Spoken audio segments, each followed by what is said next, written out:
پھر آسمان پر ایک بڑا نشان دکھائی دیا، یعنی ایک عورت نظر آئی جو آفتاب کو اوڑے ہوئے تھی، اور چاند اس کے پاؤں کے نیچے تھا، اور 12 ستاروں کا تاج اس کے سر پر۔ وہ حاملہ تھی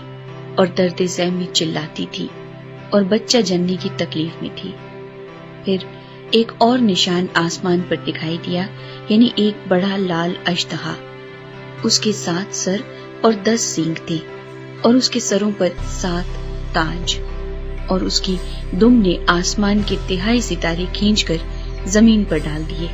اور وہ اژدہا اس عورت کے آگے جا کھڑا ہوا جو جننے کو تھی، تاکہ جب وہ جنے تو اس کے بچے کو نگل جائے، اور وہ بیٹا جنی، یعنی وہ لڑکا جو لوہے کے عصا سے سب قوموں پر حکومت کرے گا، اور اس کا بچہ یکا یک خدا اور اس کے تخت کے پاس تک پہنچا دیا گیا۔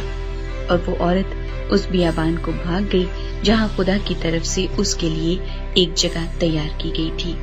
تاکہ وہاں 1260 دن تک اس کی پرورش کی جائے۔ پھر آسمان پر لڑائی ہوئی، میکائیل اور اس کے فرشتے اژدہا سے لڑنے کو نکلے، اور اژدہا اور اس کے فرشتے ان سے لڑے، لیکن غالب نہ آئے، اور اس کے بعد آسمان پر ان کے لیے جگہ نہ رہی۔ اور وہ بڑا اژدہا، یعنی وہی پرانا سام جو ابلیس اور شیطان کہلاتا ہے اور سارے جہان کو گمراہ کر دیتا ہے، زمین پر گرا دیا گیا، اور اس کے فرشتے بھی اس کے ساتھ گرا دیے گئے۔ پھر میں نے آسمان پر سے یہ بڑی آواز آتی سنی کہ اب ہمارے خدا کی نجات اور قدرت اور بادشاہی اور اس کے مسیح کا اختیار ظاہر ہوا،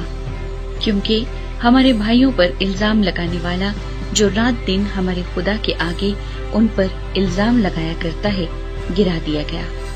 اور وہ برے کے خون اور اپنی گواہی کے کلام کے باعث اس پر غالب آئے، اور انہوں نے اپنی جان کو عزیز نہ سمجھا، یہاں تک کہ موت بھی گوارا کی۔ پس اے آسمانوں اور ان کے رہنے والوں، خوشی مناؤ،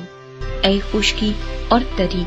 تم پر افسوس، کیونکہ ابلیس بڑے قہر میں تمہارے پاس اتر کر آیا ہے، اس لیے کہ جانتا ہے کہ میرا تھوڑا ہی سا وقت باقی ہے۔ اور جب اژدہا نے دیکھا کہ میں زمین پر گرا دیا گیا ہوں، تو اس عورت کو ستایا جو بیٹا جنی تھی،